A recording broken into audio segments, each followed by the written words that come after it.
Today, we are talking about ideal landing spots for NFL rookies, and now we are going to talk a little bit about the wide receiver class.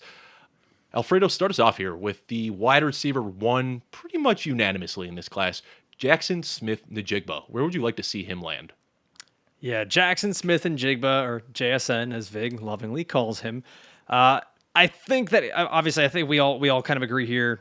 First receiver off the board. I think that where you see that kind of player going is going to be early to middle of the first round. I don't think that he's going to go as high as maybe we saw Drake London last year in the top 10, but I do think that he has a nice landing spot for him with the Houston Texans at 12. And I know that a lot of people are thinking this, but the Texans just need to draft CJ Stroud with the second pick. Like, stop messing around with it. I get this whole idea. I don't buy it for a second that, they've just been sitting here struggling on offense for a couple of years now and just been like the laughing stock of the league. And they're like, what's really going to turn us around? A really good edge rusher. Because that's like, what team goes to the Super Bowl and they're like, all right, this year they've been led by this great edge rusher. That doesn't happen. You have to go and get a face of your franchise. You have to get a quarterback. You have to do something that's going to be a palate cleanser for this organization. And the opportunity to pair CJ Stroud with his college teammate, Jaxon Smith-Njigba, is exactly what the Houston Texans need. And so we're getting a double landing spot here from you. Am I? Oh, yeah.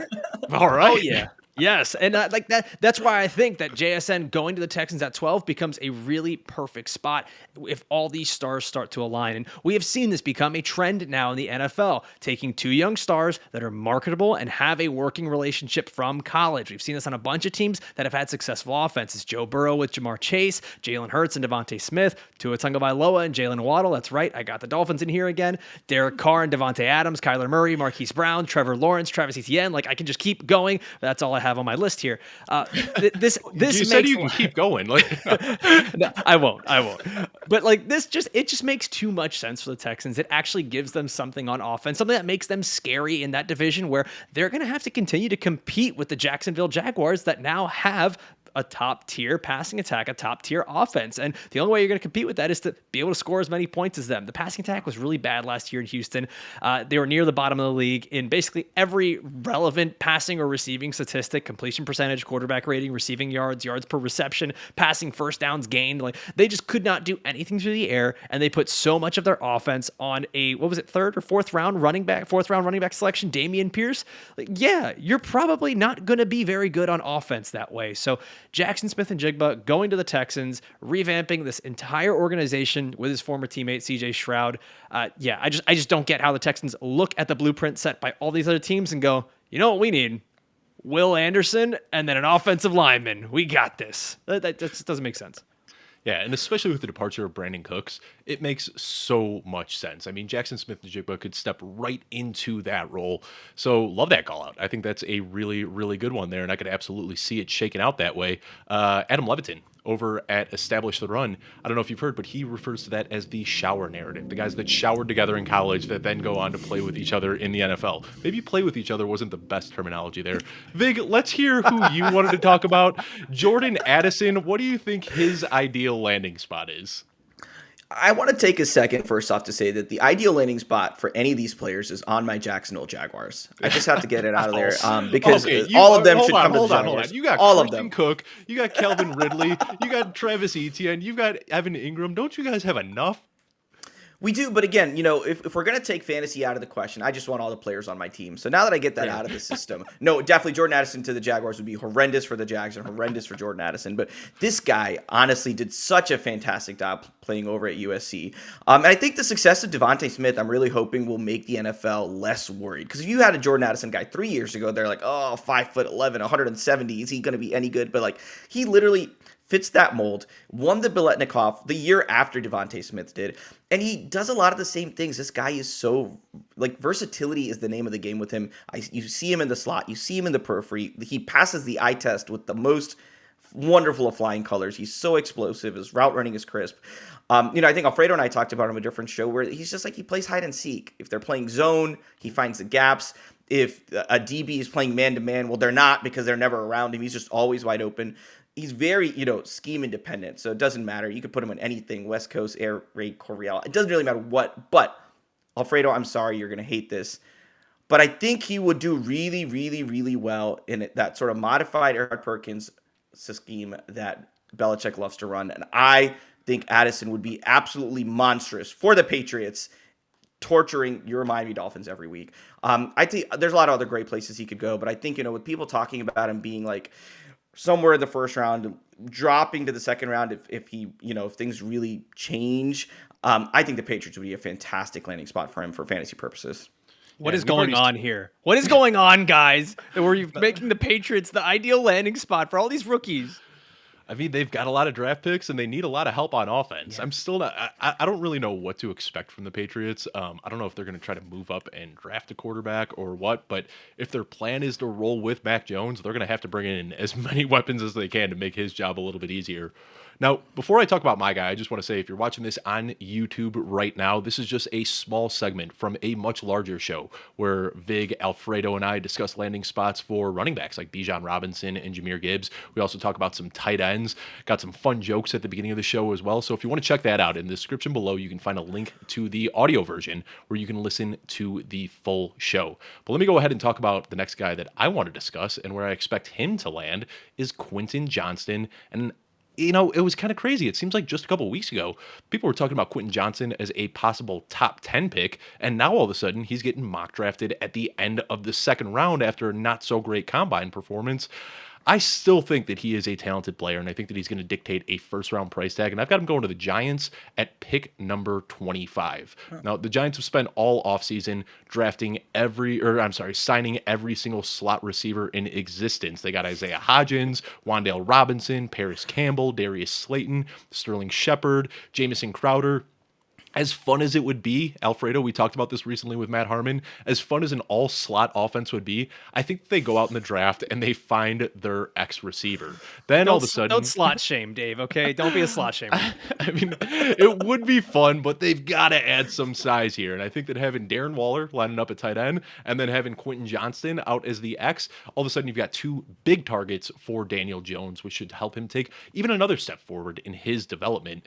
I just don't understand why he's getting knocked as much as he is right now. I mean, this is a pretty small wide receiver class. I'm talking about the stature of these wide receivers. Quentin Johnston is really the only big guy here, 6'3", 208 pounds with high-end athleticism, still just 21 years old. I talked about Kendre Miller earlier at TCU. Well, Quentin Johnston was on that same team and just dominated there. He can win anywhere on the field, and he excels after the catch. If you don't believe me, let me read off a couple stats for you. Scott Barrett with Fantasy Pros said that among 511 qualifying Power 5 receivers since 2014, Quentin Johnston ranks number 1 in missed tackles forced per reception and number 18 in career yards after the catch per reception. There's this other guy that I follow on Twitter that puts some great information out there. If you haven't already, you can follow him at the Pretend GM. His name is Alfredo Brown, and he said that Quentin Johnston's 8.9 yards after the catch per reception was the best of any wide receiver in this draft class with more than 50 receptions in a single season. This dude is a monster after the catch, and this is the type of player that the Giants want. They went out and dropped huge money on Kenny Golladay, and that ended up blowing up in their face. Now they can get a comparable player on a rookie deal where they're going to have 5 years of contract control. I expect to see Quentin Johnston land with the Giants, and I think that is one of the best possible landing spots for him. Alfredo, back to you, and let's talk a little bit about Marvin Mims here. Yeah, Marvin Mims is a receiver that I really... So, you know how everyone always, I really liked that movie or I liked that band before it became popular? That's how I feel about Marvin Mims. Such a hipster. No, I'm really hip, okay? All you boomers out here with your... Now you like Marvin Mims. I've really liked Marvin Mims since the first time I threw on the tape. And Dave, I'm like you. I don't watch college football during the season. And then all of a sudden, once it's national championship time, then I'm throwing on the film and I start watching Marvin Mims, and man, is he just dynamic, explosive, all these fun words that we like to throw around for wide receivers. He meets all that criteria.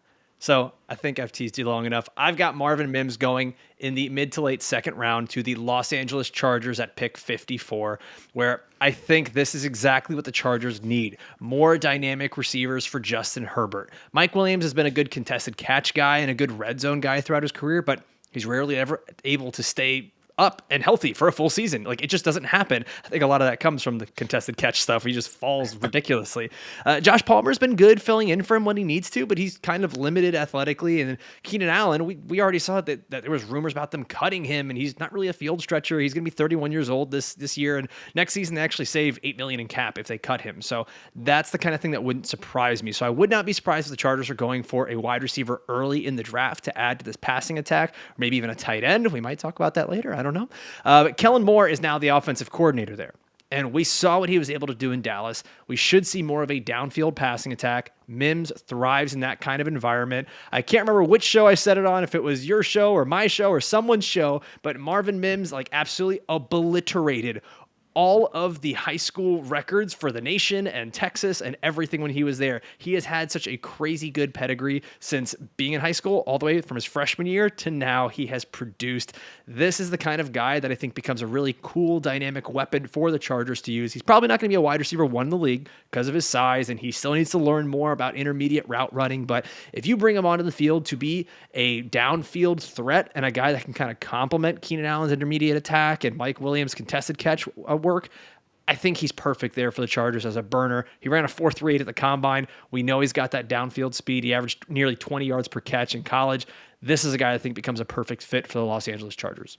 Yeah, I mean, the Chargers need to draft somebody. I mean, this is now going into another year where Justin Herbert has the same supporting cast he had as a rookie years ago, whether it's Austin Eckler, Keenan Allen, and Mike Williams. And don't get me wrong, I mean, very good players, but they are all way on the wrong side of the age curve, and they're not getting any younger. They need to do something to beef up this pass catching room. So I would love to see that one happen, Alfredo. Vig, I want to hear about Josh Downs a little bit. Where do you think Josh Downs ends up landing in the draft? You can't really tell when you're looking at me right now, but I am livid. And for people who are only watching this on YouTube, Alfredo did the same thing with running backs, and he just loves to take my landing spot. It was the exact same spot. But let me tell you why I think Josh Downs is better for the Chargers than Marvin Mims, whoever you talk about. Wait. But for everyone watching or listening right now, like, this is exactly what happened when we were pre-planning everything for the show. Dave was telling us to pick a running back and pick a wide receiver, and we picked the exact same guys. And then it's almost like you guys do a show together. Like, you guys probably share something, some sort of brainwaves there. This happens way too much. Way too much. You even brought up Marvin Mims' high school stuff, and I was going to do the same with Josh Downs because Josh Downs, and I don't know if everybody knows this, but was a 3-sport star in high school, and he brings all of his strengths and knowledge from track and basketball and football. I don't know about that, Alfred. I wouldn't star. I use star very loosely. Star is used very loosely. I was a participant. I got a trophy. I was there. But Josh Downs, he is a track star. The dude played basketball, and obviously he has chosen football for his career, but did fantastic at North Carolina as a Tar Heel. He had back-to-back 1,000-yard seasons. And though some will say when he went down from 1,335 yards 2 years ago to like just over 1,000, it was in only 11 games. And he's just fantastic to watch on the field. He has an incredible ability to find separation. He blends that with truly like top of the class explosiveness, which really overall gives great yards after catch ability. You talking about contested catches with Marvin Mims. Come on, man. Josh Downs is just as good, if not better. You watch the film, he makes some absolutely incredible contested catches. Though if there's anything that gives me some pause, it's that maybe with his size and how he was played, he was only really used in the slot. I mean, it's really a guess what he could do on the outside, if he could be on the outside. So I think he's relatively scheme independent, which is why I thought he could be great for the Chargers. But I think I'm going to say he should go to the Giants because clearly they just love slot receivers. But no, I'm kidding. So can I interrupt you for a sec? Okay. Yeah, this man. What do you got? This is the draft of the short kings because you mentioned the contested catch. Josh Downs, #1 in contested catch rate. Marvin Mims, #2 in contested catch rate. This is all about the short kings this year. Stand up, take a bow, short kings. This is about you. Yeah, this is a really strange wide receiver class, and I think that's why so many like late round guys we keep hearing about, Cedric Tillman and who's the other guy everybody's been going goo goo gaga over lately. There's so many. Yeah, just these late round big guys, because it seems like all the guys with first and second round Oh, draft Jonathan capital. Mingo. Is that who you're talking Jonathan about? Mingo, that's exactly Yes, what I was thinking about. Mingo. It was on the tip of my tongue. And people are going nuts for these guys because they just think of that prototypical big-bodied guy. And the reality is the NFL's changing with receivers not taking the hits that they did 5-10 years ago. All of a sudden, these small, speedy guys are the ones that are opening up the field and changing things, which brings me to my next point, why Zay Flowers should go to the Los Angeles Chargers. No, I'm kidding. I don't have Zay Flowers going to the Chargers, but I am going to talk about Zay Flowers, and I have him pegged with the Ravens at 22, which might sound like a bit of a reach, but Lamar Jackson is clearly frustrated with the lack of serviceable receivers that he's had throughout his tenure, and I think that the Ravens are going to do whatever they can to try to appease him to get that long-term contract signed. Odell Beckham, I hate to break this to you guys, but he is at best a middling, decent short-term option. They're going to need to invest heavily in wide receiver if they want to bring Lamar Jackson back. And Zay Flowers, again, we're talking about short kings. He is not a big man, 5'9", 182. I'm taller and heavier than Zay Flowers is, but I certainly can't run a 4.4 40-yard dash. I can't draw a 29.6% target share at Boston College, and that's exactly what Zay Flowers did. And it wasn't just last year either. Over the last 3 straight seasons, Zay Flowers has had at least a 27% target share or better. I mean, he has just been drawing targets at an extremely elite rate, and despite his small size, he can win at every level on the field. I mean, he was used primarily as a downfield threat, but he's got the athleticism to rip off big plays on catches, at the line of scrimmage, screens and slants. He's a good enough route runner where he can win on those intermediate routes. He can run across the middle of the field and burn you there. And then, of course, he is fast enough that he can blow the top off the defense and catch a deep ball. But again, we're talking about contested catches with these short guys, which isn't something that we're used to. Zay Flowers is also great at contested catches. And historically, these deep threats are something that Lamar Jackson has paired up pretty well with. We didn't see a ton of it with Hollywood Brown because of that archaic Greg Roman offense, but now with Todd Monken there in Baltimore, he should open things up a little bit, implement a heavier passing attack that focuses primarily on the wide receivers, and it would just blow my mind if they don't go with a wide receiver with this 22nd pick. And I think that Jaxon Smith-Njigba is already going to be off the board. Quentin Johnston might still be there, but I think Zay Flowers is good enough that you can chalk him up as the wide receiver 2 in this class. So I just think with this Lamar Jackson contract situation still looming, we're going to see a first-round pick by Baltimore, and I think it's going to be Zay Flowers. Well, that'll do it today. Covered some running backs, covered some wide receivers, covered some tight ends. If you're looking for some quarterback landing spots, be sure to check out youtube.com/footballguys, where Alfredo earlier this week talked about some possible quarterback landing spots. But before we log off, one more time, Vig, let everyone know where they can find you on social media. DOCTOR, Dr. Vig on Twitter. And Alfredo, let everyone know where they can find you. You can find me on MySpace, myspace.com. So I'm just kidding. You can find me on Twitter at @thepretendgm and anywhere you see your Football Guys content.